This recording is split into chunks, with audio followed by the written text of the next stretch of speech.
वक्रतुंड महाकाय कोटिसूर्य समप्रभ निर्विघ्नं कुरु मे देव सर्वकार्येषु सर्वदा।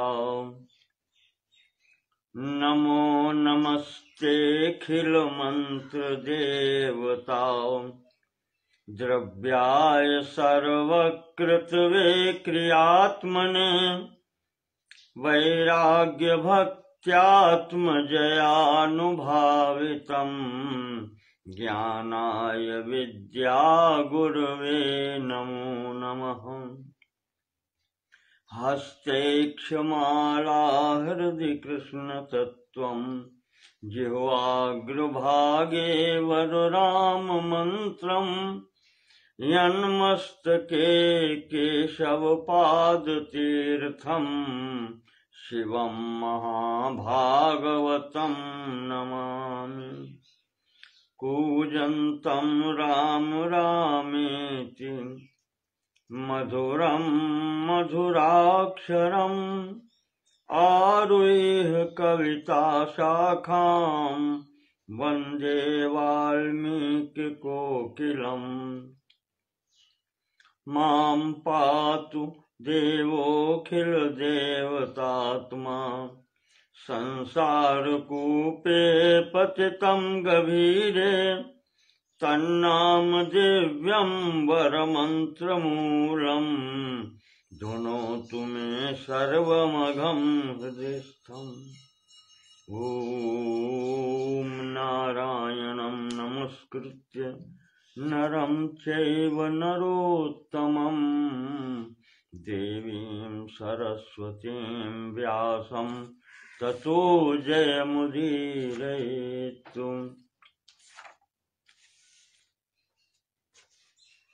श्रीमद् वाल्मीकि रामायण के कल के प्रसंग में हमने आपको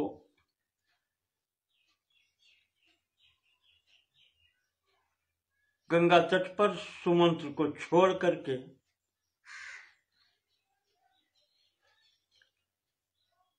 श्री राम लक्ष्मण सीता सहित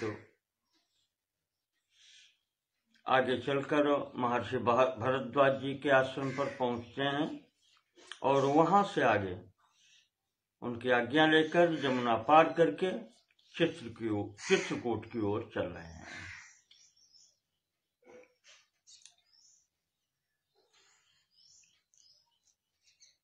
तुलसीदास जी ने जहां पर लिखा, अयोध्या कांड के प्रारंभ में ही वंदना में लिखा है कि राम जी ऐसे हैं जिन्हें राज तिलक होने जा रहा था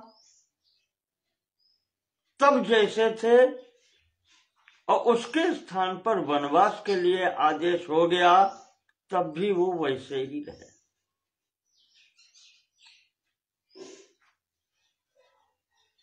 कोई परिवर्तन नहीं हुआ।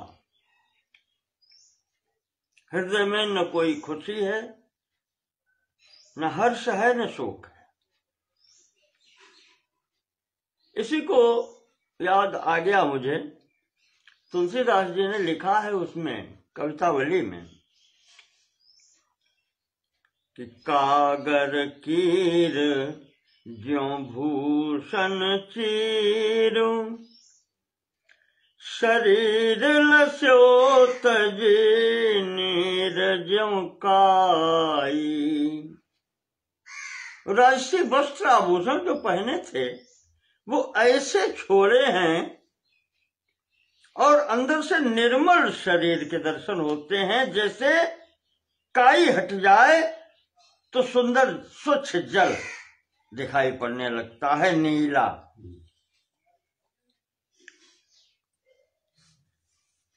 तो कागर कीर ज्यों भूषण चीर शरीर लस्यो तजी नीर ज्यों काई। मातु पिता प्रिय लोग सब सन्मान स्वभाव स्नेह सगाई। माता पिता जितने प्रिय लोग हैं सबका स्वाभाविक प्रेम से सम्मान करते हुए सब छोड़ दिए। तो संग शुभामिनी भाई भलो, बस दो प्राणी साथ में हैं, पत्नी सीता और लक्ष्मण। संग शुभामिनी भाई भलो, जिन द्वे जनु अवध होते पहुनाई। ऐसा लगता है जैसे कोई व्यक्ति रिश्तेदारी में जाता है, 2 दिन रुकता है फिर चल देता है, न कोई दुख न कोई सुख। महाराज का ऐसा लग रहा है जैसे कहीं पहुनाई में गए हैं, किसी संबंधी के यहाँ गए हैं, रुके हैं और फिर वहां से चल दिए, 2 दिन रुके। संग शुभामिनी भाई भलो, भाई हैं, पत्नी है, जिन द्वे जनु अवध होते पहुनाई। मालूम पड़ता है 2 दिन के लिए कहीं किसी संबंधी के यहाँ आए थे। तो राजीव लोचन राम चले, तज बाप को राज बताऊ के नाई। राम जी ऐसे चले हैं जैसे रास्ता चलते हुए कोई आदमी पेड़ के नीचे विश्राम करता है और उसके बाद में उठ के चल देता है, न उस वृक्ष से मतलब न उस छाया से मतलब। तो कहते हैं बाप का राज्य, पिता की राज्य ऐसे छोड़ के चले, बचाऊ की नाई, जैसे रास्ता गिर से कोई मतलब नहीं होता है, थोड़ा रुके और उठ के चल दिए। महाराज जी उस स्थिति के हैं।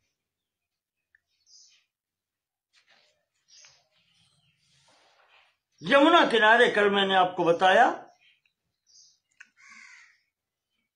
प्रयागराज से चल करके जमुना पार की और उस दिन जमुना किनारे ही चले, और फिर जब शाम हो गई, रात्रि होने को आई, तो वहीं जमुना किनारे ही विश्राम किया, रात्रि वहीं पर व्यतीत की महाराज ने।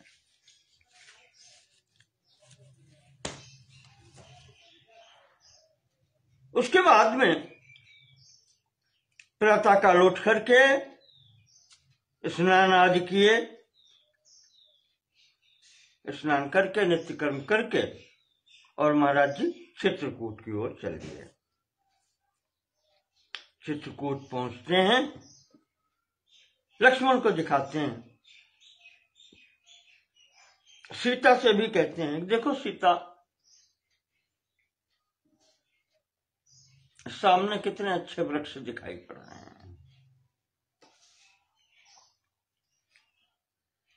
फूले हैं, फूल ऐसे लगते हैं जैसे मालूम पड़ता है किसी ने माला पहनाई हो उनको, कितने सुंदरता है इनकी। लक्ष्मण देखो यहाँ आसपास में पहाड़ों पर लगे हुए मधुमक्खी के छत्ते दिखाई पड़ते हैं, ऐसे बड़े बड़े।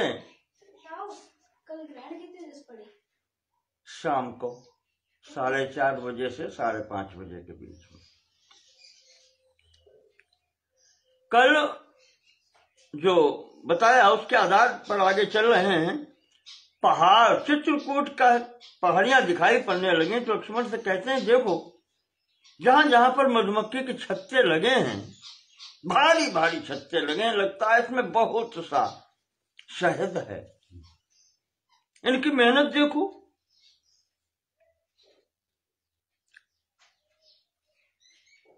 आगे दिखाते हैं कि समतल भूमि भी है, पहाड़ी भूमि भी है। इस प्रकार से बातें करते हुए महाराज जी चित्रकूट पर्वत तक पहुंचते हैं।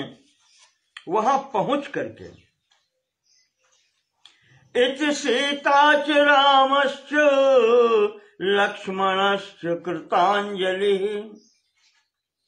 अभिगम्याश्रमं सर्वे वाल्मीकिम अभिवादन। तीनों आदमी, तीनों लोग राम लक्ष्मण सीता सहित हाथ जोड़ करके प्रणाम करते हुए महाराज वाल्मीकि जी के आश्रम में पहुंचे। अब देखो, इस समय वाल्मीकि जी का आश्रम चित्रकूट के पास में है। जाकर के प्रणाम किया, अपना परिचय दिया, महर्षि ने स्वागत किया। बस इतना यहां पर वर्णन है। महर्षि से मिलकर के आगे चले, लक्ष्मण से कहा अब यहीं निवास करेंगे, स्थान देखो और लकड़ियां काट के लाओ जिससे कि कुटिया बनाई जा सके। तस्य तद वचनम श्रुत्वा, भगवान राम की वो आज्ञा सुन करके, सौमित्र विविधान द्रुमान, जो सौमित्र हैं, जो लक्ष्मण हैं, अलग अलग पेड़ों से अलग अलग प्रकार की लकड़ियां काट के लाते हैं। आजहार ततश्चक्रे पर्णशाला अरिंदम, आकर के पर्णशाला कुटिया का निर्माण करते हैं, जिसमें लकड़ी की ही दीवारें हैं और उसी की छत है। इसके बाद में ये सब तैयार जब हो जाती है कुटिया, तो महाराज जी गृह प्रवेश करते हैं। वास्तु पूजन और विधिवत गृह प्रवेश जैसा होना चाहिए वैसा गृह प्रवेश करके तब तीनों लोग वहां निवास करते हैं, कुटिया में घुसते हैं और निवास करते हैं। ताम वृक्ष पर्णच्छदनाम मनोज्ञाम यथा प्रदेशम सुकृताम निवाताम वासाय सर्वे विविशुः समेता सभाम यथा देवगणा सुधर्माम। महाराज जी ने उस कुटी में, जो अपने ठीक स्थान पर बनी थी, उपयुक्त जगह थी, जल की व्यवस्था पास में ही थी, खूब छायादार बनाई गई थी, तीनों लोगों ने निवास के लिए कुटिया में प्रवेश किया। ऐसा लगता था जैसे देवताओं की सुधर्मा सभा बनी हो। तो सुरम्य मासाद्य तु चित्रकूटम नदीम चिताम माल्यवतीम सुतीर्थाम। पास ही कुटिया के माल्यवती नदी अर्थात मंदाकिनी नदी बह रही है। ननंद हृष्टो मृग पक्षी जुष्टाम, बहुत से पशु पक्षी वहां पर जो बोल रहे हैं, उनकी आवाज सुनकर के चित्त आनंदित होता है, अच्छा लगता है। जहौच दुखम पूर्वे प्रवासात, कैसे करूं? कहते हैं महाराज जी ने कुटिया में प्रवेश करके वहां पर इतना उन्हें आनंद मिला कि महर्षि वाल्मीकि जी लिखते हैं कि वो घर छूटने का दुख भूल गए।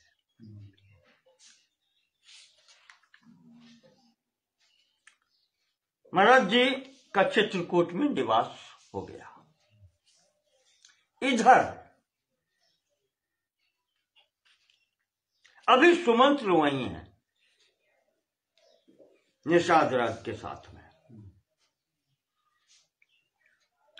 कुटिया बन गई। कुटिया बनने के बाद में गुह के गुप्तचर कहें, जासूस, उन्होंने सूचना दी कि महाराज ने चित्रकूट में कुटिया बना ली है और वहां निवास करने लगे। अभी सुमंत्र वहीं है, इतना समय सुमंत्र रुके वहां। जब सूचना मिल गई निषाद राज को तब निषाद राज जी ने और सुमंत्र को भी हृदय में कुछ सांत्वना हुई और तब सुमंत्र जी वहां से वापस हुए।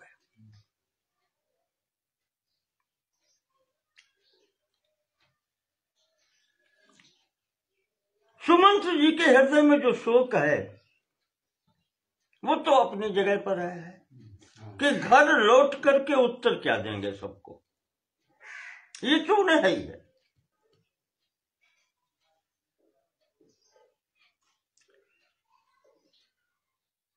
तो इस प्रकार से 2 दिन में चल करके सुमंत्र जी अयोध्या पहुंचते हैं। नगरी में प्रवेश करते हैं। अयोध्या में चारों तरफ रथ देख करके लोग भागने लगते हैं, पर खाली रथ देख करके निराश होते हैं।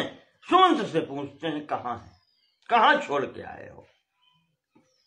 तो सुमंत्र जी बस एक ही बात उनसे कहा कि तेषां शशंस गंगायाम अहम आप्रच्छ राघवम। भैया हम गंगा जी तक उनके साथ गए।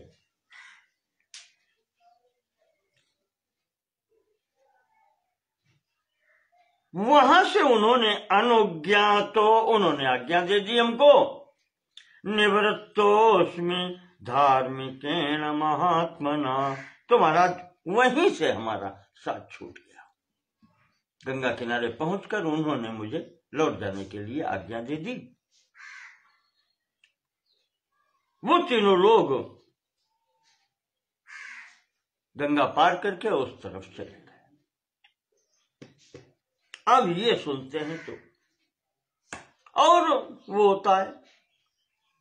सुमंत्र ने देखा, एक जगह तो कह दिया, फिर उन्होंने क्या किया, कपड़ा बांध लिया वहां पर, कोई पहचाने ना, चल दिए महाराज जी। सराज मार्ग मध्येन सुमंत्र पिहितानना। मुंह ढक लिया। राजमार्ग पर जाते हुए, रास्ते पर जाते हुए, यत्र राजा दशरथ तदेवोपययौ गृहम्। जहां महाराज दशरथ थे उसी घर में, अर्थात कौशल्या जी के घर में राजा थे, वहां पहुंचते हैं। तो वहां पर फिर वही बातें, खाली रथ देखते हैं तो माताएं हैं ये सब रोती हैं और वो भी सोचते हैं अब हम उत्तर क्या देंगे, क्या कहें। अंदर जाकर के फिर भी जाना तो है। राजा के पास पहुंचते हैं, प्रणाम करके निवेदन करते हैं।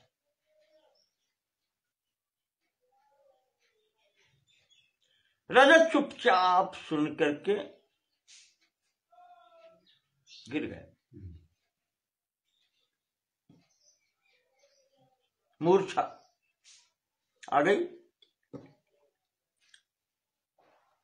सुमित्रा ने, कौशल्या ने, सुमंत्र ने पकड़ के उनको उठा के धीरे से बैठाया।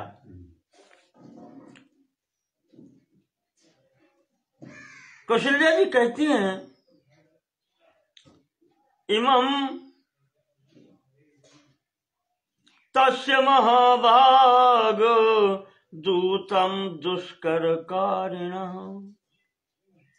महाराज ये तो अवधूत हैं, समझो, राम को भेज करके आए हैं।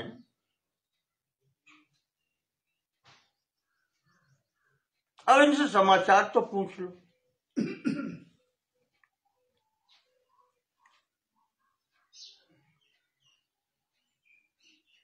अद्य मनयं कृत्वा। अब महाराज जो हो चुका, कर चुके वो कर चुके। व्यपत्रपसि राघव। अब लज्जा कौन बात की, शोक कौन बात का, जो हो गया वो तो हो गया, कर चुके। तो उत्तिष्ठ सुकृतम तेस्तु शोके न स्यात् सहायता। अब सत्यवादी बनो, जो होना था वो हो गया, हो गया। जो सत्य के पालन करने से पुण्य मिलता है वो महाराज ग्रहण करो।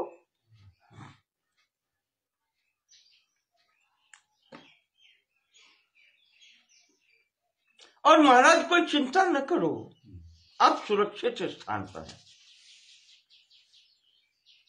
देव यस्याभयाद रामम नानुपृच्छति पृच्छसि सारथिम। का महाराज किसी से डर लगता है? सारथी से बात करते समय जिससे डर लगता होगा वो यहां नहीं है। महारानी इशारा करती हैं, नेह तिष्ठति कैकेयी। महाराज यहाँ कैकेयी नहीं है, आप खुल के बात कर सकते हैं सुमंत्र से। कोई भी लज्जा की बात नहीं है, भय की भी बात नहीं है। विश्रब्धम प्रतिभाष्यताम, निर्भय होकर के, विश्वास करके आप बात कीजिए, जो भी बोलना है आप बोल सकते हैं। इतना कहकर कौशल्या जी भी गिर गई। वृद्ध वो भी है, वृद्धा वो भी है।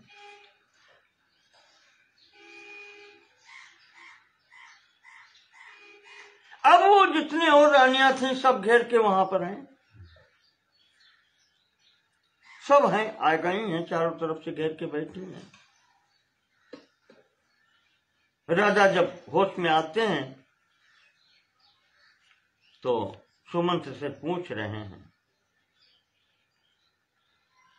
क्वनु वत्स्यति धर्मात्मा। सुमंत्र कहाँ रहेंगे वो? वृक्ष मूलमुपाश्रिता, किसी पेड़ के नीचे रह रहे हैं क्या? सोत्यंत सुखिता सूत किम शिष्यति राघव। सुख में रहे, जीवन पूर्ण उनका सुख में बिताए, वहां उनको भोजन क्या मिलेगा?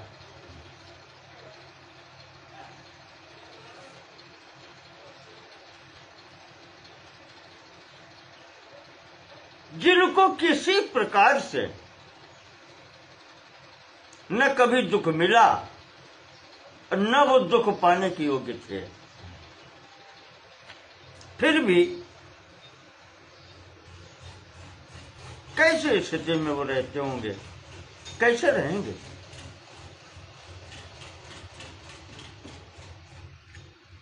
तीनों बच्चे ये रथ से उतरकर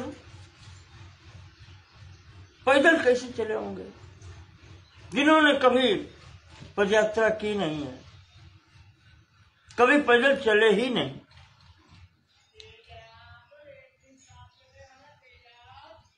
सुमंत्र तुम फिर भी तुम्हारे भाग्य हैं, तुम कम से कम इतने दिन और तो उनके साथ रहे। हम तो यहीं पड़े हैं, न शरीर में क्षमता है पराश्रित। अच्छा सुमंत्र, चलते समय उन्होंने कुछ कहा है? क्या कहा वही बताओ। तो सुमंत्र जी कहते हैं कि राजन,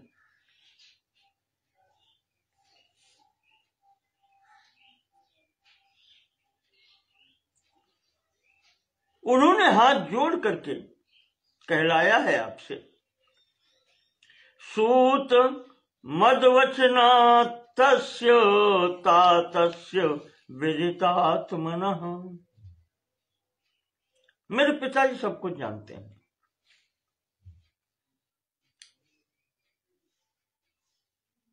शिरसा वंदनीयस्य वंद्यौ पादौ महात्मनः। उनके चरणों पर सिर रख करके, क्योंकि वो इस योग्य हैं कि उनको प्रणाम किया जाए, तो उसी प्रकार से उनके चरणों पर सिर रखकर से मेरी ओर से निवेदन करना और उनके साथ में सर्वम अंतःपुरम वाच्यम, संपूर्ण अंतःपुर की उनकी जो रानियां हैं, मेरी माताएं जो हैं, उनसे भी कहना। पहले तो आरोग्यम अविशेषेण यथार्हम अभिवादनम, मेरी ओर से उनको प्रणाम करना और मेरे कुशल कहना उनसे कि मैं ठीक हूं, आरोग्यम, कोई तकलीफ नहीं है मुझे।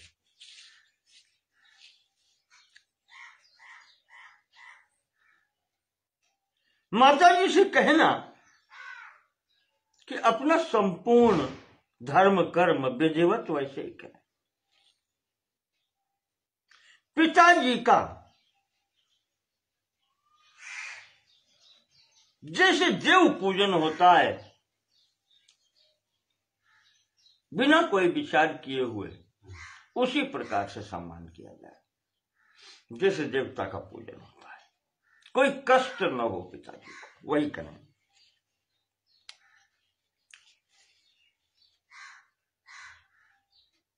और भरत जब आए, युवराज नियुक्त हो जाए, तो उसके साथ भी वही व्यवहार किया जाए जो मेरे साथ होना है या जो राजा के साथ होता है। भले ही मुझसे छोटा है, भले ही आपका पुत्र है, पर राजा का एक विशेष सम्मान होता है, वो उसको मिलना चाहिए। ये राजधर्म है।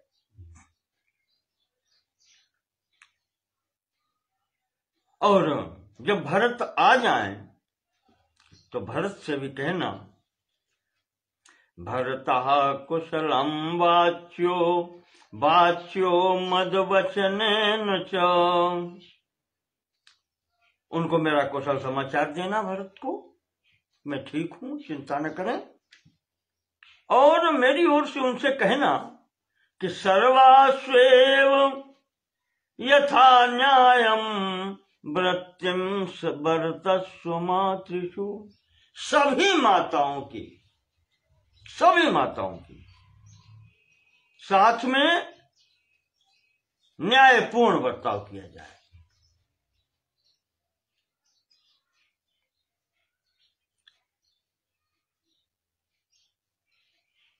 भरत, तुम्हें जब राज सिंहासन मिल भी जाए तो पिताजी का सम्मान उसी प्रकार से होना चाहिए कि जैसे वे स्वयं राजा हैं। तुम्हारे मन में राजा होने का अभिमान ना है, तुम पुत्र बनकर के रहना। ये मत सोचना अतिक्रांत वया राजा, ये मत सोचना कि राजा बहुत बूढ़े हो गए हैं इसलिए इनको हटाओ और स्वयं सिंहासन पर बैठो। ना, ये नहीं सोचना। अतिक्रांत वया राजा मास्मैनम व्यपरोरुधाम, इसलिए बहुत वृद्ध हो गए हैं पिताजी, तुम उनका विरोध नहीं करना। कुमार राजे जीवस्व तत्सैवाज्ञा प्रवर्तनात्, बिल्कुल उसी प्रकार से युवराज बनकर के रहना, तब तक राजा बनने का प्रयास मत करना जब तक महाराज है। उनका उसी प्रकार से आज्ञा का पालन किया जाए।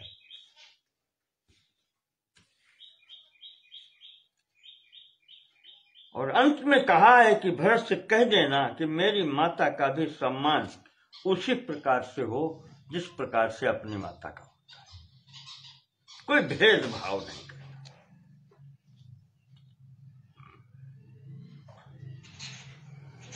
सुमंत्र कहते हैं महाराज राम ने तो इतना ही कहा,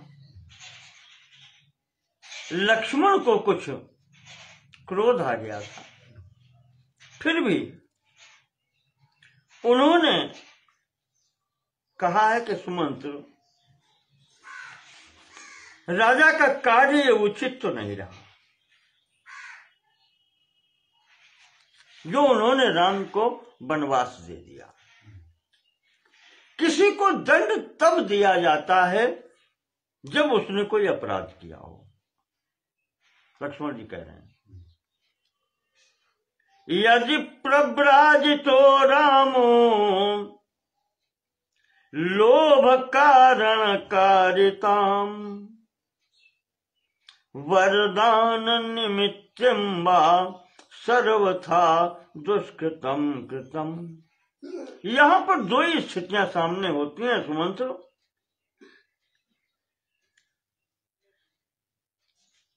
एक कैकेयी का लोभ और दूसरा राजा के द्वारा दिया हुआ वरदान। यहां दो ही निमित्त दिखाई पड़ रहे हैं वनवास के कारण। लेकिन सुमंत्र अगर विचार करो तो है तो ये पाप ही। अन्याय के स्थान पर अन्याय हुआ है। राम का कोई दोष नहीं है। रानी ने लोभवश अपने लिए मांगा, राजा ने रानी को दिया और फल भोगना पड़ रहा है राम को। है तो अन्याय।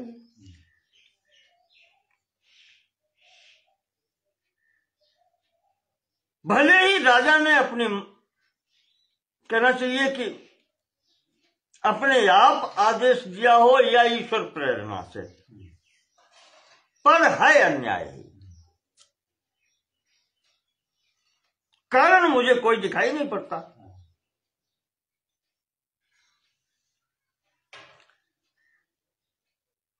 एक बात याद रखना, पाप कर्म चाहे जैसे हो, या व्यक्ति चाहे बुद्धि की कमी हो या आदमी एकाएक कर देता है, बुद्धि खूब है, उचित अनुचित का विचार करके वो कर्म कर देता है, तो उसका फल होता अवश्य है। लक्ष्मण कहते हैं कि सुमंत्र, फल तो होगा, भोगना तो पड़ेगा।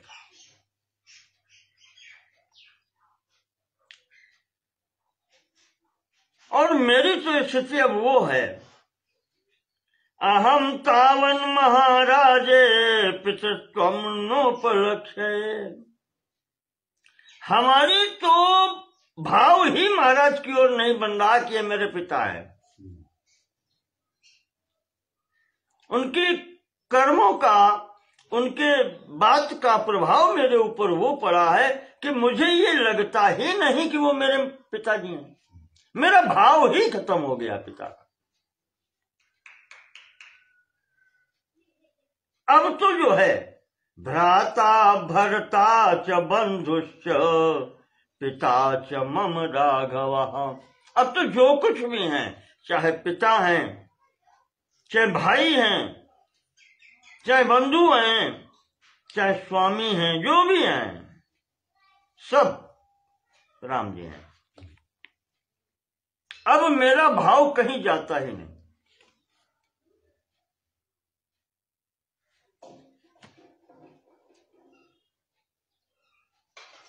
जिन राम ने कभी कोई भूलवश भी अपराध नहीं किया, अनजाने में भी जिनसे कभी कोई अपराध नहीं हुआ, उनके विपरीत कौन जा सकता है? उनका त्याग कौन कर सकता है?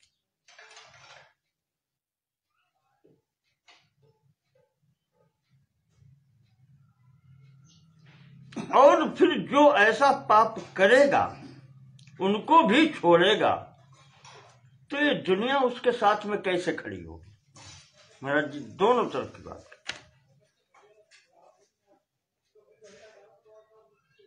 सर्वलोको नुरज्येत कथम चानेन कर्मणा अनेन कर्मणा।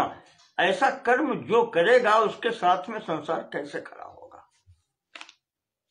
कैसे उनसे प्रेम करेगा? सुमंत्र जी कहते हैं,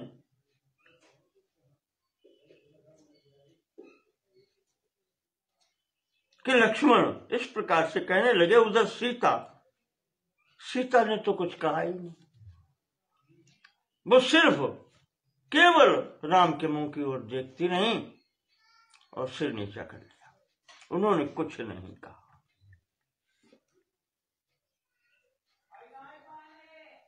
इसके आगे तथैव रामो श्रुमुखः कृतांजलि, राम जी के भी आंसू निकल आए और बस हाथ जोड़े उन्होंने मेरी तरफ। स्थितो ब्रवीर लक्ष्मण बाहुपालितः, पीछे लक्ष्मण खड़े थे, लक्ष्मण उनकी सुरक्षा में ही हैं, तो उन्होंने फिर कुछ नहीं कहा। तथैव सीता रुदती तपस्विनी, उसी प्रकार से सीता की आंखों से भी आंसू दिखाई पड़े। निरीक्षते राज रथम तथैव माम, कभी रथ की ओर देखती थी, कभी मेरी ओर देखा, कहा उन्होंने कुछ।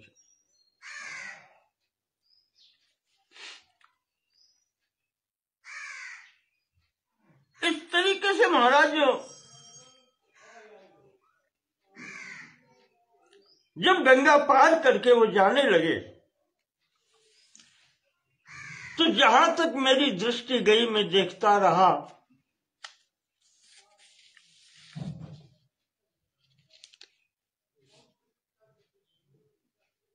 और उसके बाद में तब मैं घर की ओर चला। महाराज कहीं भी कोई शांति नहीं मिल रही है। अयोध्या नगरी के भी वही स्थिति देखी। महाराज कहते हैं गुहेन सार्धम तत्रैव स्थितोस्मि दिवसान बहून, निषाद राज गुह के साथ में कुछ मैं वहां पर कुछ दिन रुका, वही बताने सूचना आई थी, रुका और ये सोचकर रुका कि महाराज हो सकता है कि उधर से चलने में ना बने तो हमें बुला लें, क्या हो चलो साथ में। इस सहारे से हम निषाद राज गुह के यहां कुछ दिन रुके।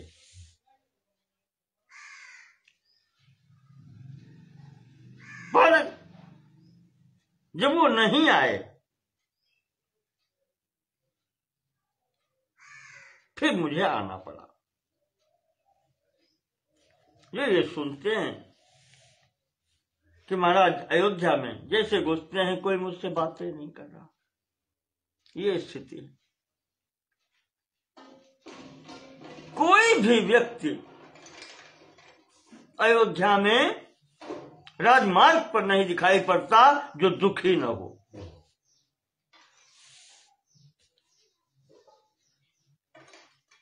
यहां तक कि पशु पक्षी, ये घोड़े जुटे हैं रथ में, ये भी देखो आंसू बहा रहे हैं। सुमंत्र की वाणी सुन करके राजा कहते हैं कि सुमंत्र,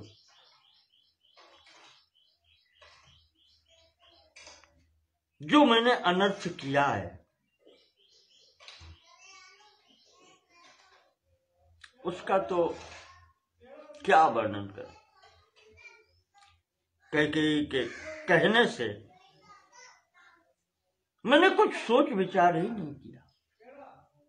चाहिए ये था कि सभा में बैठ के उसकी बात पर विचार करते, वृद्धों के साथ में बैठते, मंत्रियों के साथ में बैठते, विचार विमर्श करते, तब उत्तर देते। मैंने कुछ नहीं किया। न सुहृद भीर न चामात्यैर मंत्रयित्वा सनैगमैः, न तो हमने मित्रों के साथ में कोई बात की, न अपने से मंत्रियों से कोई बात की, न ब्राह्मणों से हमने, वेदवेत्ता जो हैं, जो सब कुछ जानते हैं, उनसे भी कोई मंत्रणा नहीं की। मयायमर्थः सम्मोहात्, ये मेरा मोह कह लो, बुद्धि की मूर्ता कह लो, कि स्त्री है तो सहसा कृता, स्त्री के लिए मैंने बिना सोचे तुरंत निर्णय ले लिया।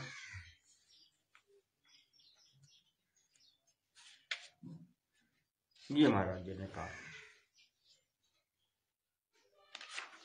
बात ये कही। हाँ, हो गई। तो भवितव्यतया नूनम, सुमंत्र हमें लगता है कि यही भवितव्यता थी, ऐसे लगता है। इदम वा व्यसनम महत, क्योंकि ये कष्ट मिलना है, ये भोग मिलना है। कुलस्यास्य विनाशाय प्राप्तम सूत यदृच्छया,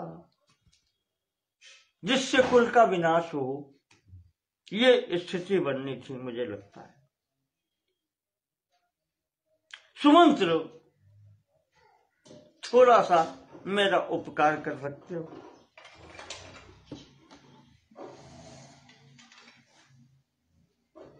कहते हैं सुमंत्र, अगर अयोध्या में मेरी आज्ञा चल रही हो अभी,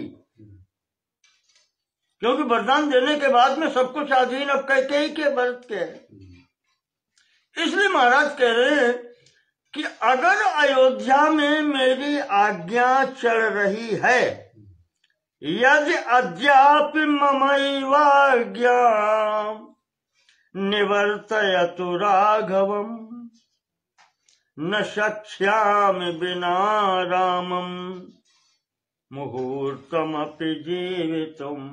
अगर मेरी आज्ञा कुछ आधार रखती है, मेरी आज्ञा अगर अभी भी अयोध्या में चले, कहने का मतलब अगर हम राजा हैं अभी भी, तो हम आज्ञा देते हैं सुमंत्र के राम को वापस ले आओ, क्योंकि मैं जी नहीं सकता, न शक्ष्यामि जीवितुम, मैं जी नहीं पाऊंगा राम के बिना। हा राम रामानुज, हे राम हे लक्ष्मण, हा वैदेही तपस्विनी, हा वैदेही तपस्विनी, तपस्विनी वैदेही, न माम जानीत दुखेन म्रियमाणम अनाथवत। अब तुम्हें कैसे पता चलेगा कि हम अनाथ की तरह आज मर रहे हैं? महाराज रोते हैं।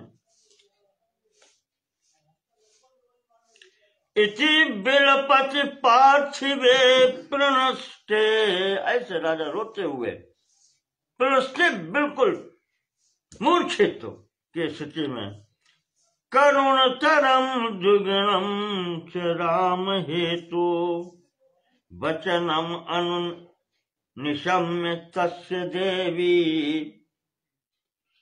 जब देवी माता जी कौशल्या जी, सुमित्रा जी जब वो वाणी राजा के सुनती हैं तो उनको दुगना कष्ट होता है। जब राजा स्वयं कहते हैं कि मैं मर रहा हूं, तो माताओं को एक तो राम का जाने का कष्ट और दूसरा राजा की करुणा, राजा का रोना देख करके। भयमगमत पुनरेव राजमाता, राजमाता कौशल्या देवी, राम माता, राजमाता नहीं, भयम अगमत पुनरेव राम माता, राम की माता जी को भय उत्पन्न होता है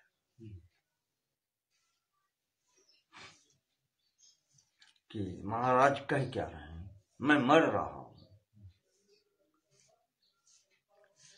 तो कौशल्या जी भी रोने लगती हैं, कहती हैं सुमंत्र हमको भी ले चलो, वहीं पहुंचाओ जहां पुत्र है।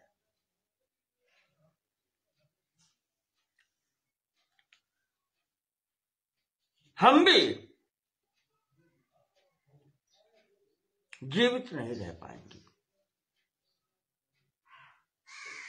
जिसे महाराज का हृदय राम में लगा है, उनका जीवन भी राम के अधीन है, और वैसी ही इस अवस्था में भी है।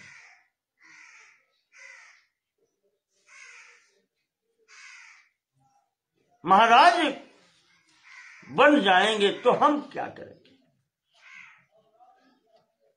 महाराज वहां रह लेंगे तो हम भी रह लेंगे।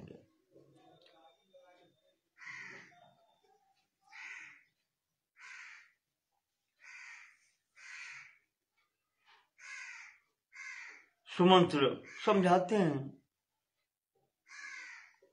युक्तियों से समझाते हैं। कहते हैं कि शोक मत करें,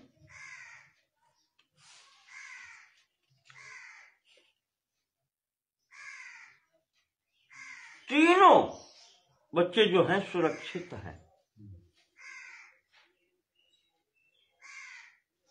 न सोच्यास्ते न चात्मा ते सोच्यो नापि जनाधिपा।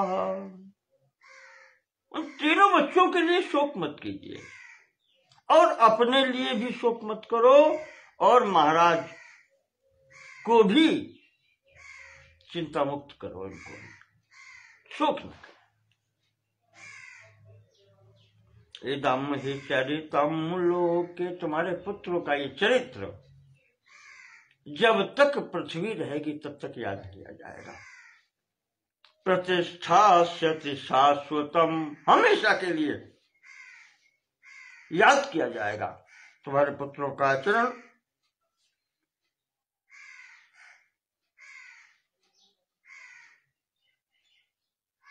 विधूय शोकम परिहृष्ट मानसा, वो तीनों शोक रहित होकर के, प्रसन्न चित्त होकर के महर्षि आते पथ सुव्यवस्थिता, ऋषियों महर्षियों के चलने योग्य मार्ग पर चल रहे हैं। वने रताव, वन में रहते हैं, वन को ही प्रेम करते हैं। वन फलाशना पितु, और वन में जो फल मूल मिलते हैं उनका ही आहार करते हैं, उन पर ही आश्रित हैं। शुभाम प्रतिज्ञाम प्रतिपालयन्ति ते, और पिता की जो आज्ञा है उसको शुभ मानकर, उसको कल्याणकारी मान करके उस वचन का पालन कर रहे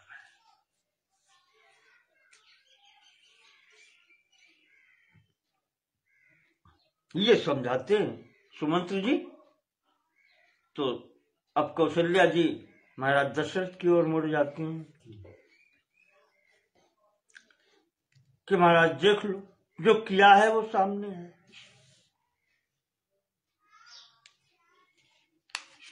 जो किया है वो आपके समक्ष है। जिन बच्चों ने कभी दुख नहीं देखा, आज वो तीनों इस स्थिति में है। कैसे करेंगे वहां पर, कैसे रहेंगे, कैसे कष्ट सहेंगे? माता तो माता है। वो बहू जिसने कभी घर से बाहर देखा ही नहीं, सीता जनक राज के यहां रही तब भी सुरक्षित रही, यहां आई तब भी सुरक्षित। कहते हैं जिनको पक्षियों ने भी सूर्य के प्रकाश में भी कभी सीता को नहीं देख पाया, जो आकाश मार्ग से उड़ने वाले हैं, उन्होंने नहीं देख पाया। आज वो नंगे पैरों राम जी के साथ में पैदल चल रही है।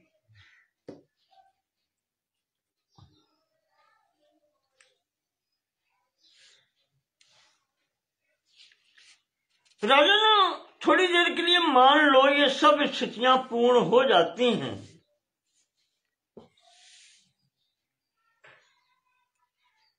चौदह वर्ष पूर्ण करके राम 15वें वर्ष के पहले दिन घर पर आ जाते हैं। यदि 15 वर्षे राघव पुनरेष्यति, राम आ गए घर पर, तो जहियाद राज्यम च कोशम च भरतो नोपलक्ष्यते, न उपलक्ष्यते। महाराज मुझे ऐसा नहीं लगता कि भरत उनके लिए राज्य या खजाना छोड़ देंगे।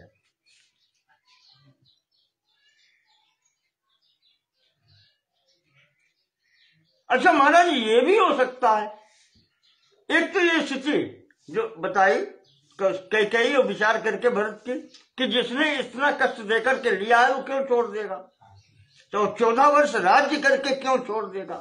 तो माता कह रही हैं कि महाराज हमें ये लगता है कि भरत 14 वर्ष राज्य करके और राम वापस भी आ गए, तब क्या राज्य छोड़ देंगे, ये खजाना और ये सब क्या छोड़ देंगे। हमें संभावना नहीं लगती, न उपलक्ष्य, ऐसा लगता नहीं है। अच्छा महाराज, अगर ऐसा हो भी जाए तो दुनिया में एक बात प्रसिद्ध है, देखो उदाहरण एक दुनिया की देती हैं कि जैसे महाराज ब्राह्मणों का निमंत्रण किया जाए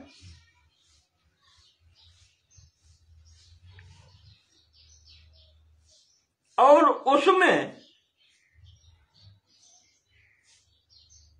अच्छे ब्राह्मण को छूट जाए प्रथम पंक्ति में और लोग वैसे भोजन कर जाएं,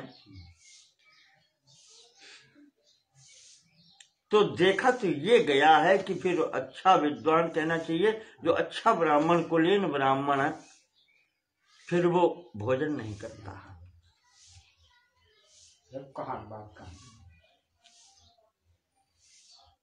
महारानी का उदाहरण देखें आप कि ब्राह्मणेष्वपि व्रतेषु, यद्यपि पहली पंक्ति में ब्राह्मण ही भोजन करके गए, भुक्त शेषम द्वयोत्तम, फिर भी जो उत्तम ब्राह्मण है, अच्छे ब्राह्मण है, कुलीन ब्राह्मण है, या कहें कि अच्छे आचरण वाले ब्राह्मण हैं, भुक्त शेषम, जो भोजन करने से बचा है फिर उसका भोजन नहीं करते। नाभ्युपे तुमलम प्राज्ञा श्रृंगच्छेदमिवर स्वभाव,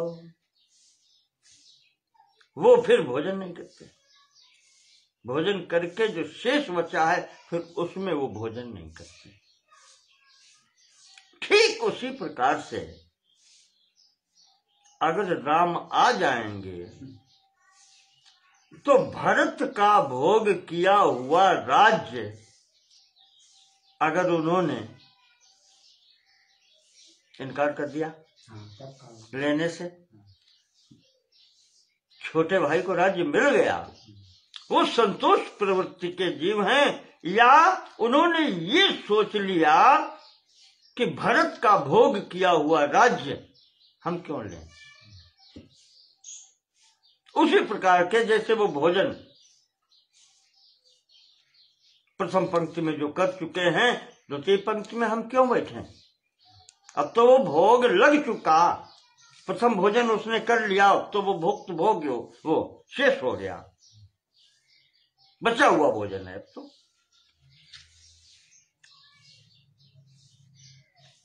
तो भाई के भोगे हुए, छोटे भाई के द्वारा भोगे हुए वो सिंहासन को क्यों लेंगे। क्या वो तिरस्कार नहीं करेंगे।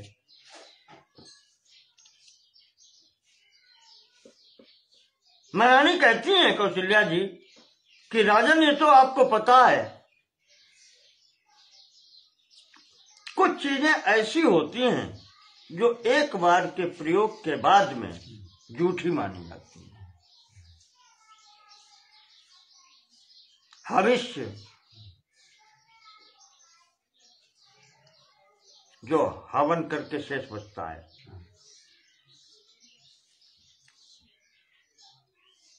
घी, पुरोडास वही जो हवन में होता है, जैसे खीर जो बनाई जाती है, पुआ हुआ जो बनाकर बाद में करते हैं, पुरोडास बोलते हैं उसको। या उसको ये कह लें कि जैसे भोग लगाने पर जो होता है प्रथम निवेदन। कुशा यूपा, कुश यूपा, यूप कहते हैं वो पीछे यज्ञों में आ चुका है, जिसमें बलि करने के लिए वो पशु बांधा जाता है, उसे यूप बोलते हैं। और खजीरा, खजर कहते हैं खैर, कत्था। ये चीजें एक बार के उपयोग में आने के बाद में दूसरी यज्ञ में फिर इनका प्रयोग नहीं होता, ये इनको जूठा माना जाता है। तो ऐसे ही अगर राम ये विचार करें कि राज्य सिंहासन, राज्य भोग की गई है भरत के द्वारा, तो ये भरत की है, तो हम क्यों लें? तब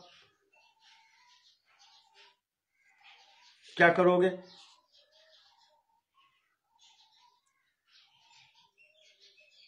राम यद्यपि चाहते महाराज तो राज्य ले सकते थे, कोई उनका कुछ बिगाड़ नहीं सकता, चाहे शक्ति में हो चाहे शस्त्रों में हो। वो स्थिति है जैसे नहीं कहते हैं कि शेर कितना भी हल्का क्यों न हो, किसी भी शक्ति नहीं है जो उसकी पूंछ पकड़ के खींच दे। महाराज उसकी पूंछ पकड़ने की शक्ति, ताकत किसी में नहीं है शेर की। इसी तरीके से राम का भी सामना करने वाला कोई नहीं है। नैतस्य सहिता लोका, संपूर्ण लोकों के सहित भयम कुर्योर महामृधे, वो संसार में किसी से डरते नहीं है, चाहे जितना बड़ा युद्ध हो जाए महाराज वो पीछे हटने वाले नहीं है हमारे पुत्र। तो अधर्मत्व धर्मात्मा लोकम धर्मेण योजयेत, उन्होंने अधर्म नहीं किया। महाराज वो ले सकते थे पर वो कार्य अधर्म को होता, क्योंकि आपने आज्ञा दी थी, आपकी आज्ञा का पालन नहीं होता। इस भय के कारण उन्होंने कुछ नहीं कहा।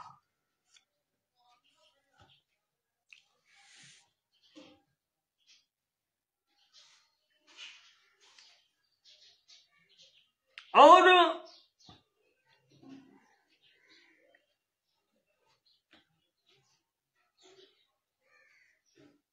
ऐसे पुत्र को आपने, आप भी सदैव धर्म का कार्य किए हैं जीवन में।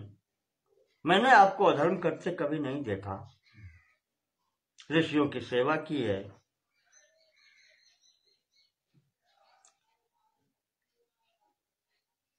यदि ते धर्म निरते त्वया पुत्रे विवासिते, क्या पुत्र का घर से निकालना धर्म है महाराज? आप ही निर्णय करो, क्या ये धर्म किया आपने? और मैं स्त्री हूं, माता हूं। कहते हैं स्त्री के लिए 3 ठिकाने हैं। गतिरेका पतिर नार्या, स्त्री की गति तो एक ही है, उसका पति। द्वितीया गतिरात्मजा, फिर दूसरी गति है पुत्र। तृतीया ज्ञातयो राजन, चतुर्थी नैव विद्यते, और तीसरी गति होती है अपने परिवार, मायका, मातृ पक्ष, पिता पक्ष। 3 ही स्थितियां स्त्री के लिए हैं, चौथी कोई स्थान है नहीं मेरे लिए महाराज। आज मेरी स्थिति ये है कि जब हमारी अवस्था ये हो गई है तो माता पिता कहाँ? हाँ, या तो स्थान चलो। हाँ, तत्र त्वम मम नैवासे, और ये जो सहारे हमने बताए माता पिता पक्ष का, ऐसे चला गया समय के अनुसार, और स्थिति ये बनी आप भी मेरे नहीं हुए, आप कैकेयी के हो गए। रामश्च वनमाहिता, रहा पुत्र, वो आपकी वाणी को पालन करने के लिए वन चला गया। तो हम क्या करें? न वनम गन्तुमिच्छामि सर्वथा हाहता त्वया। और आपकी सेवा छोड़ करके मैं जा भी नहीं सकती कहीं, तो हम तो सब प्रकार से मारे गए। हम क्या करें महाराज, आप अपने कहते हैं, दुखी होते हैं, हम क्या करें।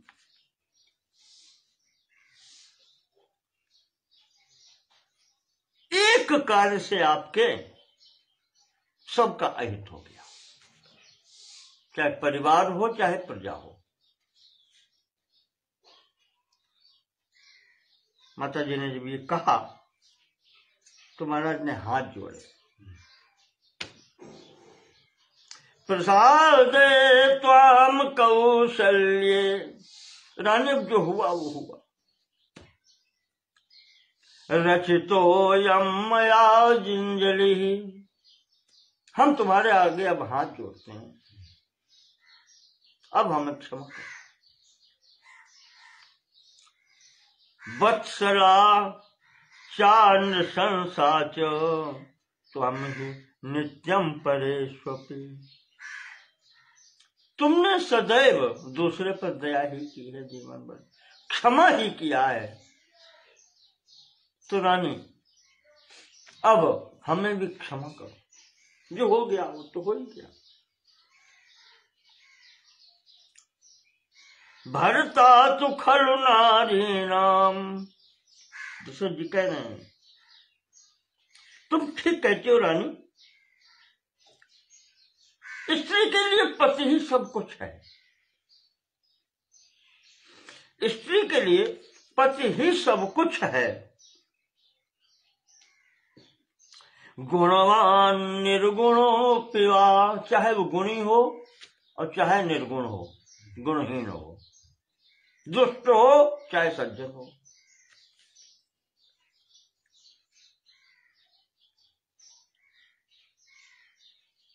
ये तुमने अपने आचरण में करके दिखाया है। सा त्वं धर्म परा नित्यम दृष्ट लोक परावरा। वो तुमने अच्छे प्रकार से निभाया है कौशल्या, इसके संसार साक्षी है। तुमने संसार देखा है, दृष्ट लोक परावरा। इसका जो पर और अवर, बड़ा और छोटा है, नहीं सुख और दुख तुम सब जानती हो कि संसार क्या है, इससे सुख दुख क्या हो।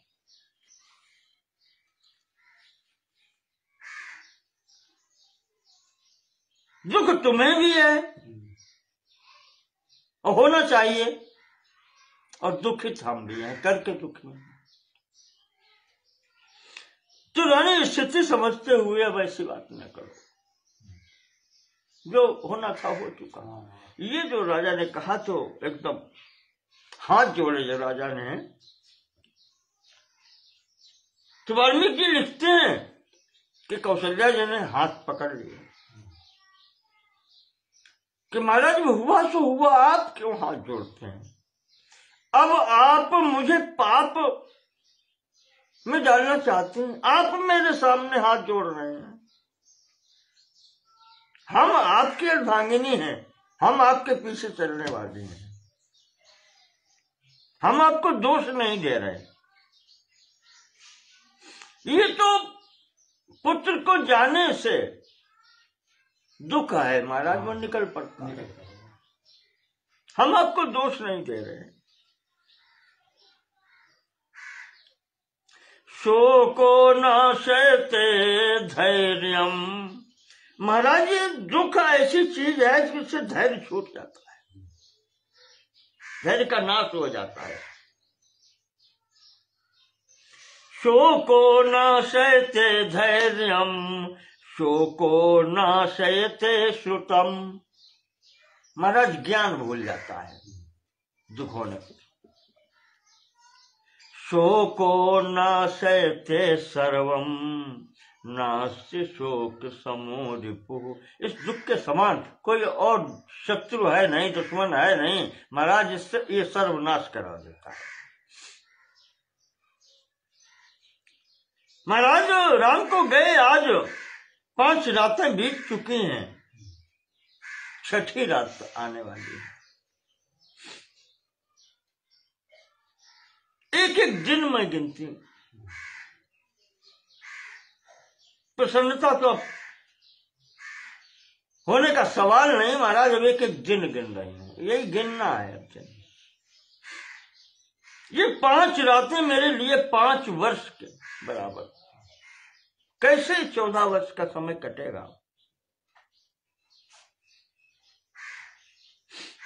और राम की जब याद आती है तो हृदय दुखी हो जाता है, तो कुछ मुंह से निकल जाता है। बातें करते ही हुए इस प्रकार से सायंकाल हो गया, रात आ गई।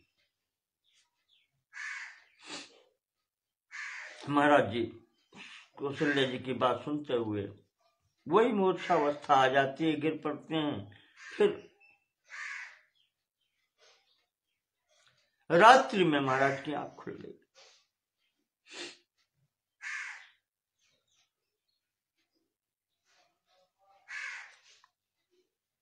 जैसे आंख खुलती है, फिर कौशल्या जी के से कहते हैं कि रानी मुझे नींद नहीं आ रही। नींद नहीं आ रही, 6ठी रात है। स राजा पुत्र शोकार्तः स्मृत्वा दुष्कृत महात्मनः, आत्मना दुष्कृतम स्मृत्वा तापस अंध शाप सुधि आई, कौशल्य ही सब कथा सुनाई। महाराज को अपना किया हुआ पाप आज स्मरण हो रहा है। कहते हैं कौशल्या,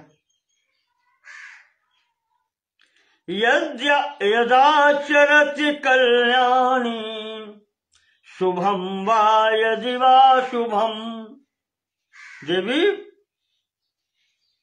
मनुष्य कोई भी कार्य करे, चाहे शुभ हो या अशुभ हो, तदेव लभते भद्रे, उसको उसका फल वैसा ही मिलता जरूर है। कर्ता कर्मजमात्मनः, कर्म के जो फल स्वरूप है, कर्मज यानी कर्म का फल, वो उसको मिलता जरूर है।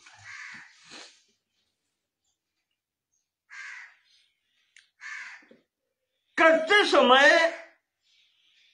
उस समय ये समझ में नहीं आता है कि हम क्या कर रहे हैं।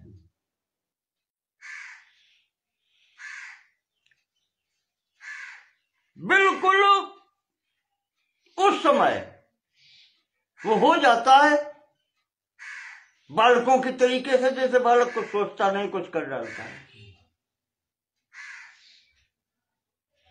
लेकिन फल तो होता ही है। मेरी स्थिति वो बनी कौशल्या, जैसे पीछे कह चुके, एक बार फिर से वही बात आ रही है कि जैसे कोई आम को काट के, वहां नीम दिया था, यहां कह रहे हैं कि ढाक का पेड़ लगावे, पलाश का। आम का पेड़ काट करके और ढाक का पेड़ लाए। गर्मी नहीं, प्रारंभ गर्मी में खूब अच्छे फूल होते हैं, पत्ता दिखाई नहीं पड़ते, ऊपर से नीचे तक लाल दिखाई पड़ता है। कहते इतना सुंदर लगता है। तो कौशल्या कोई आम का पेड़ काट करके और पलाश का पेड़ लगाए आकर के और उसकी खूब सेवा करे तो क्या लाभ मिलेगा? फल तो मिलना नहीं है। पुष्पम दृष्ट्वा फले गृध्नु,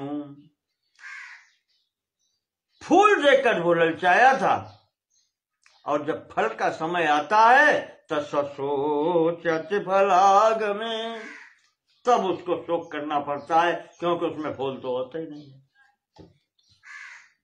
यही मेरी स्थिति है।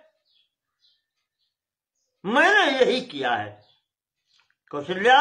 मैंने आम का पेड़ काट करके पलाश का पेड़ लगाया, ढाक का पेड़ लगाया। आज अब फल कहां? अब रोना केवल है और कुछ नहीं है। कहते हैं कि कौशल्या, बहुत दिनों की बात है, तुम्हारे साथ मेरा विवाह नहीं हुआ था। विवाह से पहले की बात है। युवराज मैं बना दिया गया था, युवराज घोषित हो गया था, विवाह नहीं हुआ था।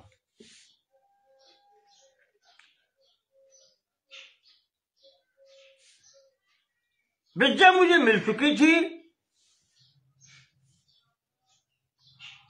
और हर जगह पर मेरी प्रशंसा होती थी। इस विद्या के कारण, शस्त्र विद्या के कारण लोग मुझे शब्द वेदी कहते थे। इससे मुझे भी अभिमान हो गया था। प्रशंसा, कहते हैं अपनी प्रशंसा सबको हजम नहीं होती। हाँ, तो वो प्रशंसा सुन करके मेरा अभिमान और बढ़ गया था। वर्षा ऋतु का प्रारंभ था। एक दिन इच्छा हुई, सायंकालीन वेला में रथ लिया, कहा चलो चलते हैं सरयू किनारे और रात में शिकार करेंगे।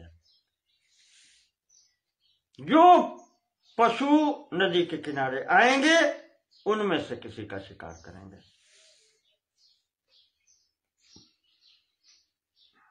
ये सोच करके तस्मिन अति सुखे काले वसतु का अच्छा मौसम, धनुष्मान सुमान रथी, धनुष्मान और रथ पर लेकर के मैं निकल पड़ा घर से। व्यायाम कृत संकल्प, शिकार का संकल्प मन में लेकर के चला था। व्यायाम कृत संकल्प लिखा। व्यायाम मतलब शरीर का व्यायाम होता है। कालिदास जी ने अपने किताब में एक जगह दिखाया है कि व्यायाम क्यों कहते हैं। शिकार को राजा लोग व्यायाम भी कहते थे, क्योंकि भागते हुए पशु के पीछे भाग करके उसको मारना एक तो निशाने की परीक्षा होती थी, दूसरे शरीर का भी गठन होता था। भागना, दौड़ना, उसके पीछे पैदल होकर दौड़ना, घोड़े के पीठ पर दौड़ना, रथ पर दौड़ना, ये सब कलाएं एक साथ होती थी उसमें, इसलिए इसको व्यायाम भी मानते थे।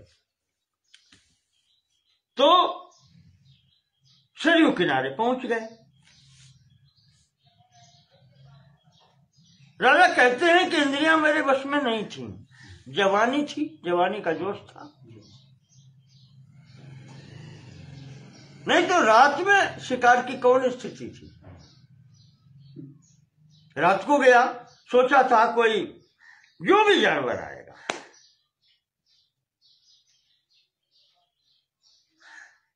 ये संकल्प लेकर के वहां गया था।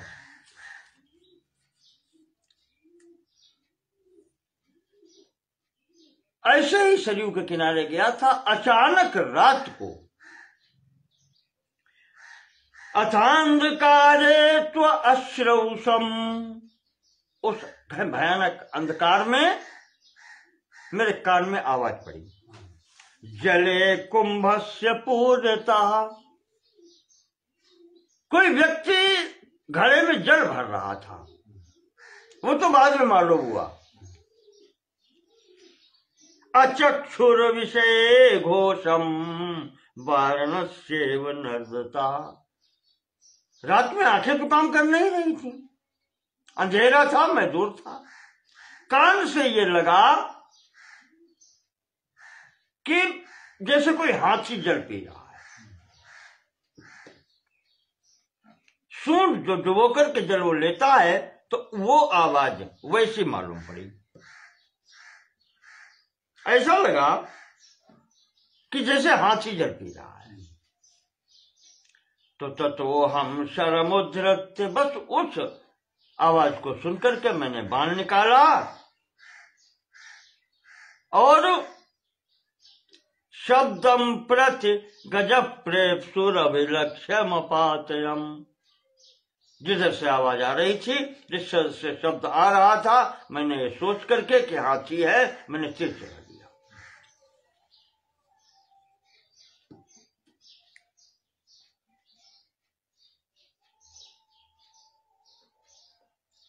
राजा कहते हैं कि रानी, उषा काल का समय था। उषा काल मतलब सूर्योदय से घंटे 2 घंटे पहले का, बिल्कुल सवेरा होने को समझ लो।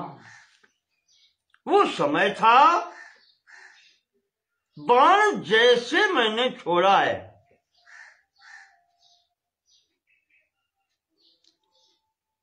तत्र वागुशसि व्यक्ता प्रादुरासेद वनौकसा।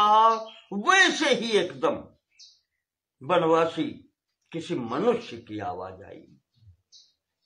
हा हेति पततस्तोये बाणाद व्यथित मर्मणः। बाण जैसे ही उसके हृदय में लगा है और उसके गिरने की उसकी आवाज, चित्कार उसकी सुनाई पड़ी, चिल्लाहट सुनाई पड़ी। वागभूत तत्र मानुषी, किसी मनुष्य की आवाज आई कि कथम अस्मद्विधे शस्त्रम निपते च तपस्विनी। मेरे जैसे तपस्वी के ऊपर बाण किसने चलाया? किसका मैंने अपराध किया जो मुझे बाण से बीन दिया? प्रविविक्ताम नदीम रात्रौ उदाहारोम अहम आगता। मैं तो रात में जल लेने आया था नदी। किसका मैंने क्या अपराध किया है? ईशुना भी अतः केन, किसने मेरे बाण मारा है?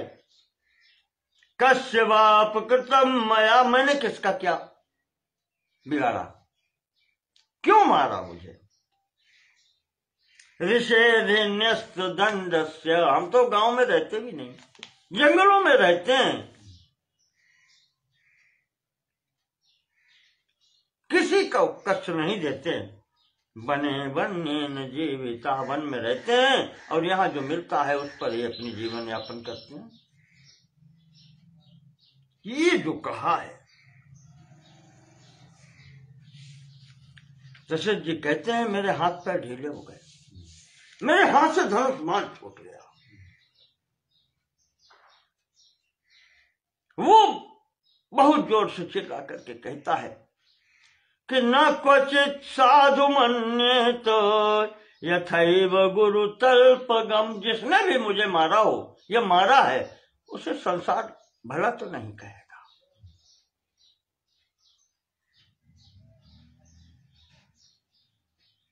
नेमं तथा अनुशोचामि जीवित क्षयमात्मनः। मुझे अपने जीवन की परवाह नहीं है, चिंता नहीं है।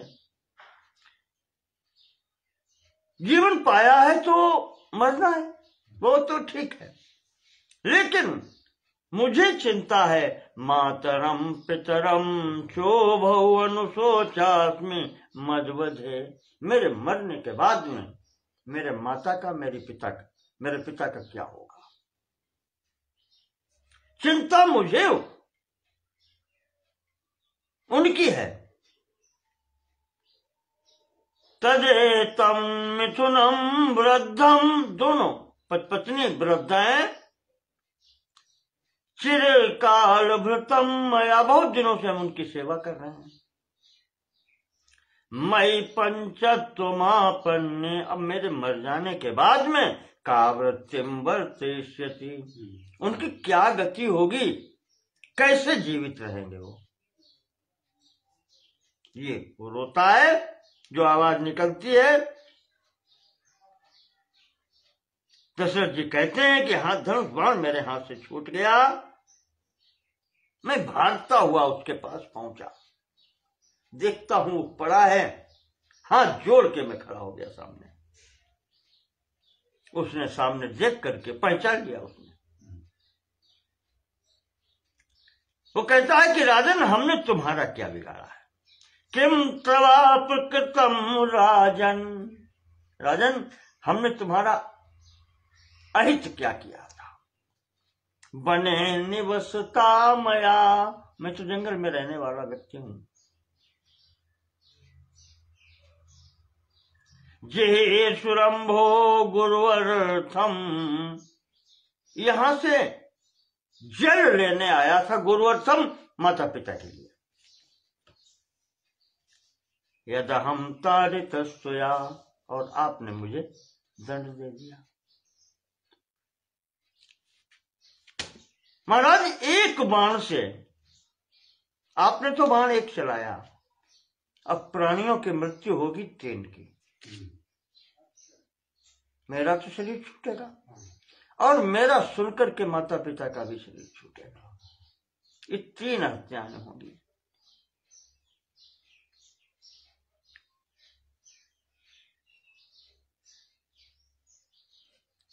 माता पिता मेरी प्रतीक्षा कर रहे होंगे, उन्हें क्या पता मेरे साथ क्या हुआ है।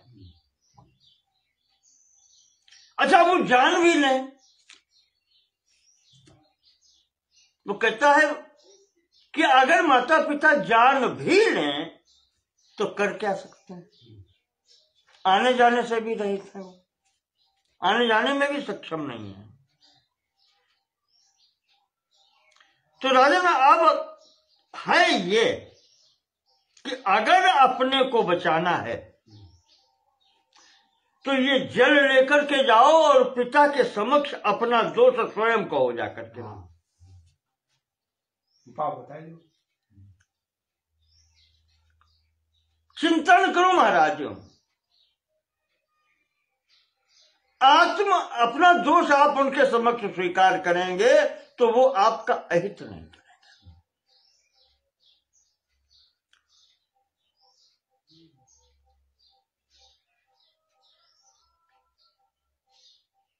आपको भस्म नहीं करेंगे।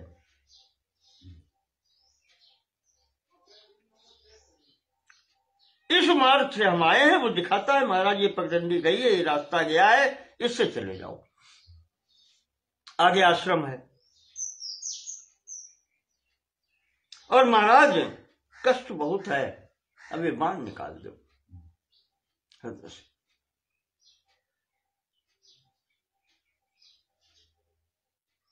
राजा को हिचक लगती है, बाण निकालें तो मरेगा तुरंत ही ये, और ऐसे पीड़ा से तड़प रहा है। वो जो बालक है वो कहता है कि राजन क्या सोच रहे हो, बहुत बड़ी बात उसने की है।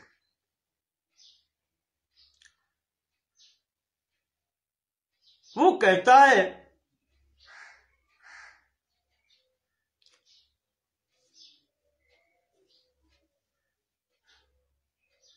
कि ब्रह्म हत्या कृतम पापम। महाराज तुम सोच रहे होगे कि मैं मरूंगा तो ब्रह्म हत्या लगेगी तुमको। ब्रह्म हत्या कृतम पापम हृदयाद अपनीयताम, वो अपने हृदय से आप निकाल लीजिए। महाराज आपको ब्रह्म हत्या नहीं लगेगी। न द्विजाति रहम राजन मां भूत से मनुष्यो व्यथा। महाराज मैं ब्राह्मण नहीं, इसलिए तुमको ब्रह्म हत्या नहीं लगेगी। ये व्यथा, ये शोक, ये कष्ट अपने हृदय से निकाल दो कि ब्राह्मण की हत्या हो जाएगी या हो गई है तो तुम्हें ब्रह्म हत्या लगेगी। नहीं, मैं ब्राह्मण नहीं हूं। कौन हूं? शूद्रायामस्मि वैश्येन जातो नरवराधिप। मेरे पिता वैश्य जाति के हैं, जिसको वणिक कहते हैं, बनिया, और माता शूद्र जाति की है।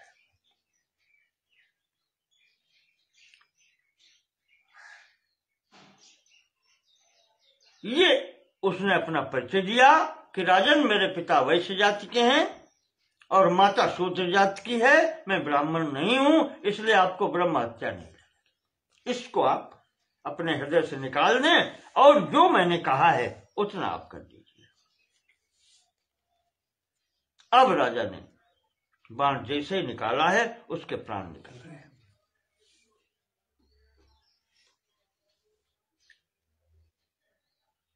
जलाद्रगात्रम तु विलप्य कृच्छ्रम मर्मव्रणं सन्ततमुच्छ्वसन्तम् ततः शरैवां तमहं शयानम् समीक्ष्य भद्रे शुभ्रसंविषण्णः। इस प्रकार महाराज कह रहे हैं कौशल्या, मैंने अपने समक्ष उस बालक को रोते हुए मरते हुए उस नदी के किनारे देखा है तो मेरा चित्त दुखित हो गया। महाराज विषण्णा, बहुत शोक की स्थिति हुई मेरी, या यूं कहें कि वही बात कि मेरी भी जीने की इच्छा समाप्त हो गई उसको देख करके कि मैंने ये वो क्या किया। रानी, फिर भी मैंने पाप किया, अनजान में सही, पर पाप हुआ।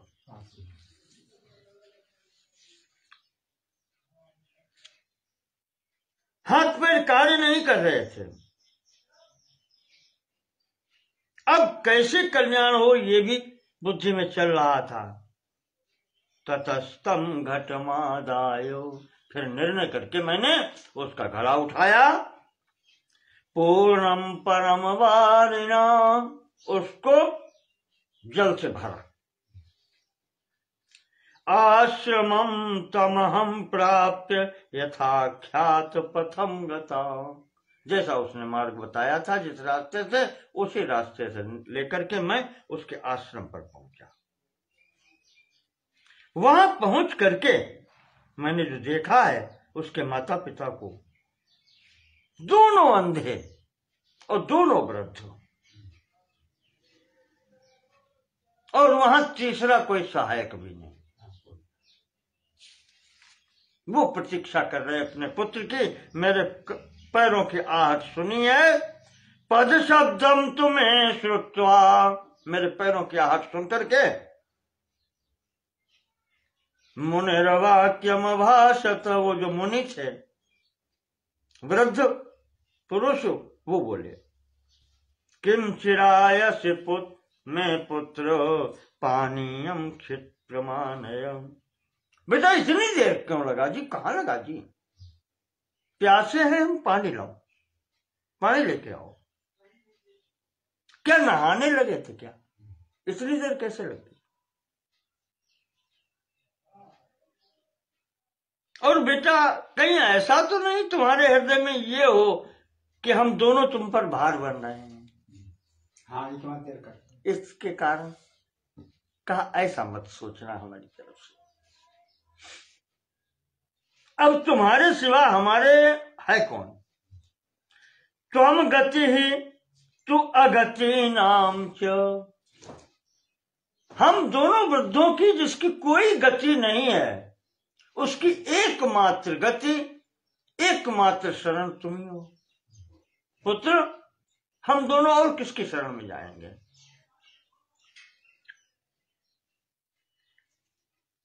चक्षुस्त्वम हीन चक्षुषाम, हम अंधों के नेत्र भी तुम ही हो।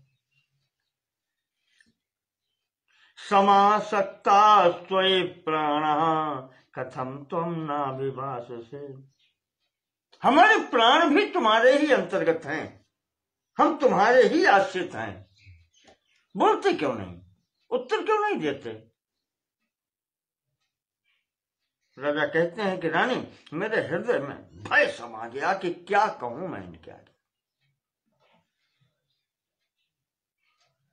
फिर भी बहुत सोच विचार के डरते हुए मैंने कहा,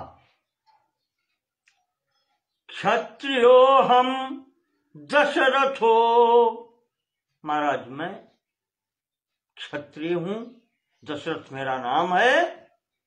ना हम पुत्रो महात्मना, मैं आपका पुत्र नहीं हूं।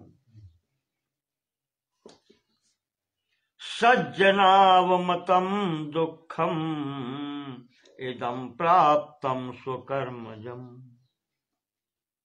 मेरे अपने कर्मों का फल है, और ऐसा फल, ऐसा कर्म मैंने किया है जिसकी कोई भी प्रशंसा नहीं करेगा। सज्जन क्या, कोई भी प्रशंसा नहीं करेगा। और उस कर्म के वशीभूत होकर के मैंने जो फल प्राप्त किया है, जिसके कारण मैं आपके सामने खड़ा हूं। राजा ने पूरी स्थिति बताई कि मैं शिकार खेलने आया था और ऐसा हो गया है, मेरे हाथ से आपका पुत्र मेरे हाथ से मारा गया है।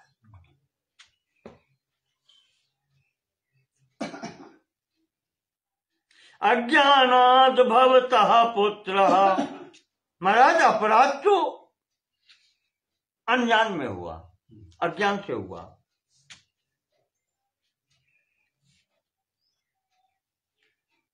तो महाराज अब आपकी जो इच्छा हो,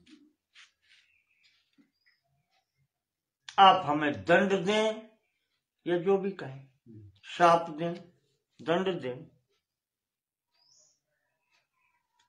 वो आपकी इच्छा है। इस प्रकार से दशरथ जी कहते हैं, मैंने उनसे कहा तो अब उन्होंने शाप तो, भाषण तो नहीं किया मुझे। राजा कहते हैं कि उन्होंने तपस्या के बल से मुझे भाषण तो नहीं किया,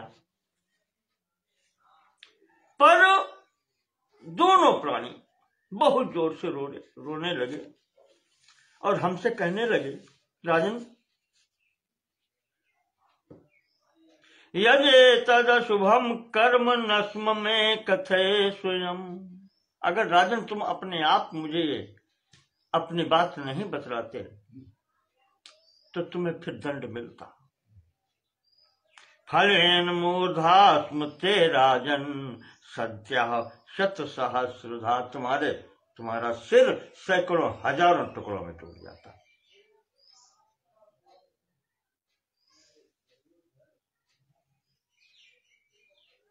जो इतना बड़ा पाप करे, चाहे वो इंद्र क्यों न हो, राजन फल तो मिलता है।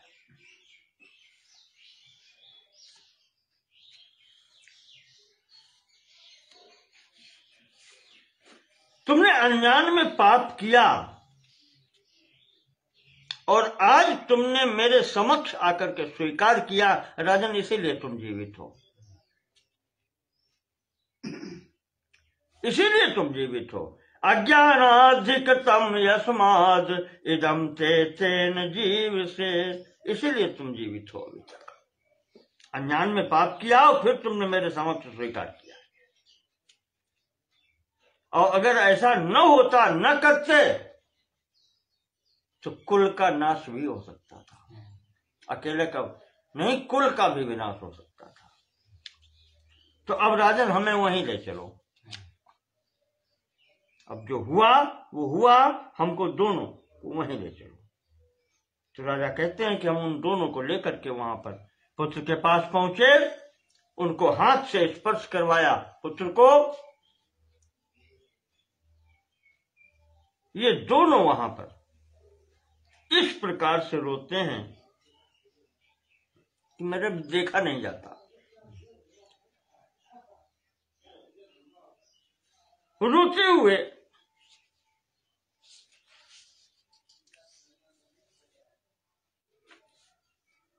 उन्होंने जो कहा, अज्ञानात्तु हतो यस्मात् क्षत्रियेण त्वया मुनि, अज्ञान से ही तुमने जो ये कार्य किया है, तस्मात् त्वां न विशत्यासु ब्रह्म हत्या नराधिपो, इसलिए तुम्हें अब ब्रह्म हत्या तो नहीं लगेगी। परंतु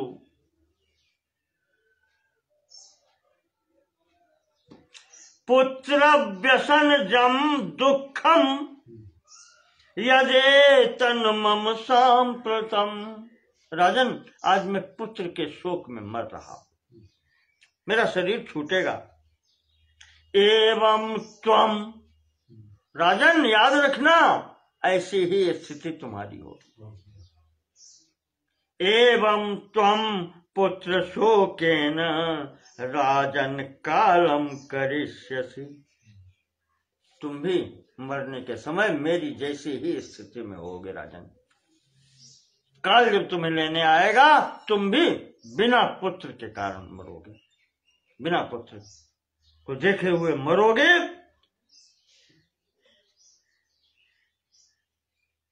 त्वामप्येतादृशो भावः, तो तुम्हें ब्रह्महत्या तो नहीं लगेगी, पर अंतिम समय तुम्हारे सामने भी ऐसे ही आएगा। क्षिप्रमेव गमिष्यति जीवितांत करो घोरो दातारम इव दक्षिणाम। जैसे जिस भाव से दक्षिणा दी जाती है, जिस भाव से दान दिया जाता है, दाता को भाव के अनुसार फल मिलता है। आज तुम्हें भी वैसा ही फल मिलेगा जैसा तुमने किया है।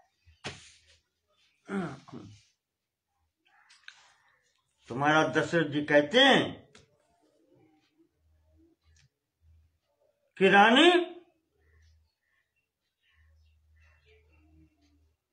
आज वो समय आ गया है और इसी कारण से अपना कुकर्म भी याद आया है। क्योंकि ये वही समय अब आ गया है। तस्यायम कर्मणो देवी विपाकः समुपस्थिता। उस कर्म का जो फल का समय है देवी, अब वो आ गया है। अपच्छै सह संभुक्ते व्याधिरन्न रसे यथा।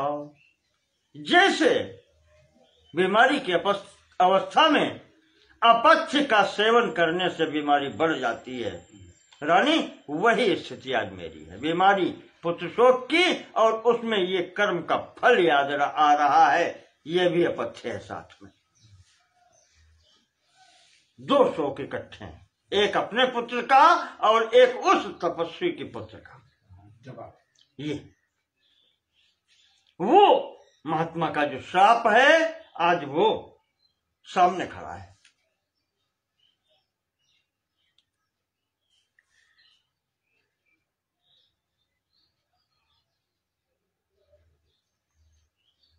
राजा कहते हैं, न तन्मे सदृशम देवी यन्मया राघवे कृतम। रानी, जो मैंने राम के लिए किया है, ये कर्तव्य नहीं था, करना नहीं चाहिए था, मेरे अनुरूप वो कार्य नहीं था। विचारे नहीं किया, मैंने बिना विचारे कर दिया।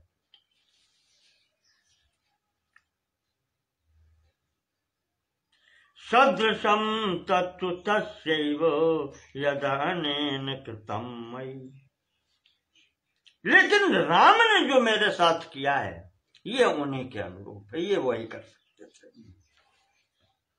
मैं अपनी वाणी को सत्य नहीं कर सकता था, तो वो मेरी वाणी सत्य करने के लिए तत्पर हो गए, ये वही कर सकते थे।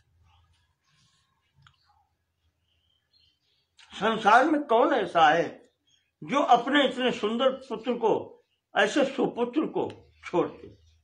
ये अधर्म मैं ही कर सकता हूं रानी, संसार में दूसरा कोई कर नहीं सकता। और रानी, राम जैसा पुत्र होना भी दुर्लभ है संसार में। ऐसा पुत्र दूसरा नहीं हो सकता जो घर से निकालने जाने के बाद में भी मेरे लिए कुछ नहीं कहता। मुझे दोष नहीं देता,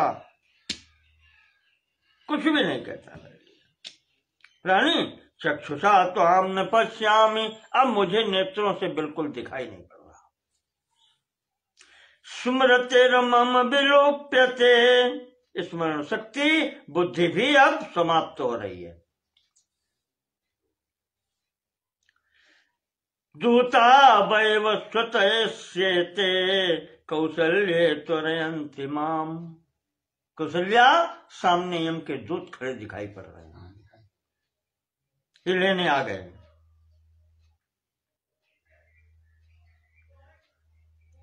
अतस्तु किम दुःखतरम, अब रानी इससे बढ़कर के दुख क्या होता है, हो क्या सकता है।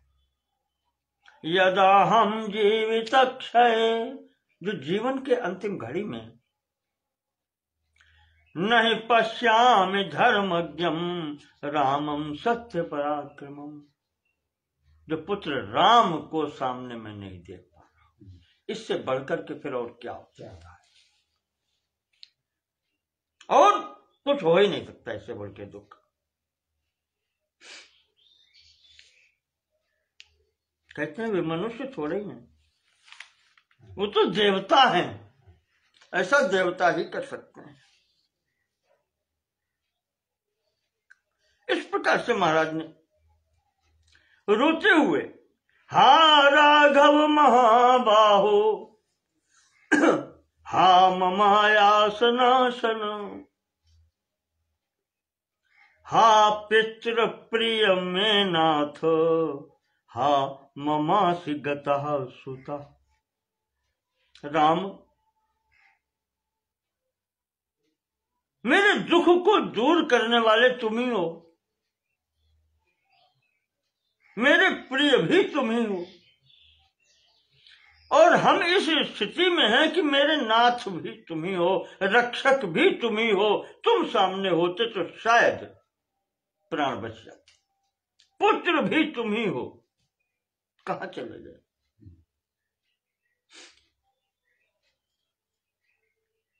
हा कौशल्य न पश्यामि, कौशल्य अब मैं देख नहीं पा रहा हूं, कुछ नहीं दिखाई देता। हा सुमित्रे तपस्विनी, सुमित्रा अब मुझे दिखाई नहीं पड़ रहा है। हा न संशय ममा मित्रे कैकेयी कुल पांसिनी, अरे अधम कैकेयी, मेरी ये स्थिति हो गई है कि अब मुझे कुछ दिखाई नहीं पड़ता। इस प्रकार से महर्षि वाल्मीकि लिख रहे हैं।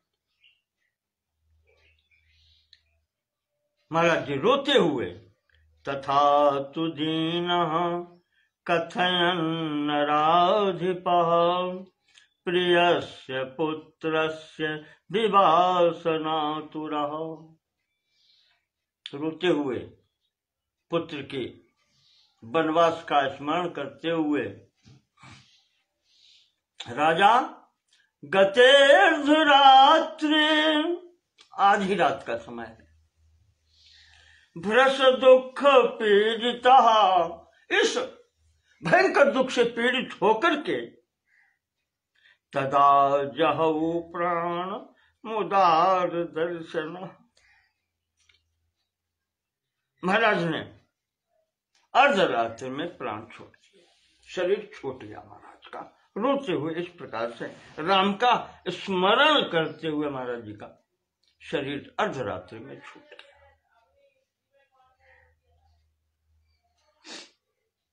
प्रसंग यहीं स्थगित करना है, आगे की बात कल होगी।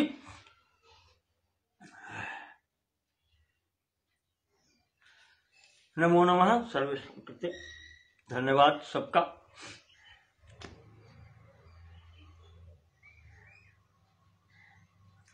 दशरथ जी का तो क्या कहें, तुलसीदास जी ने ही लिख दिया कि प्रेम तो दशरथ जी का ही रहा कि राम ने उनको छोड़ा तो उन्होंने शरीर ही छोड़ दिया। जियत खिलाए राम और राम विरह तनु परिहरेऊ, संभवतः दोहावली में लिखा है।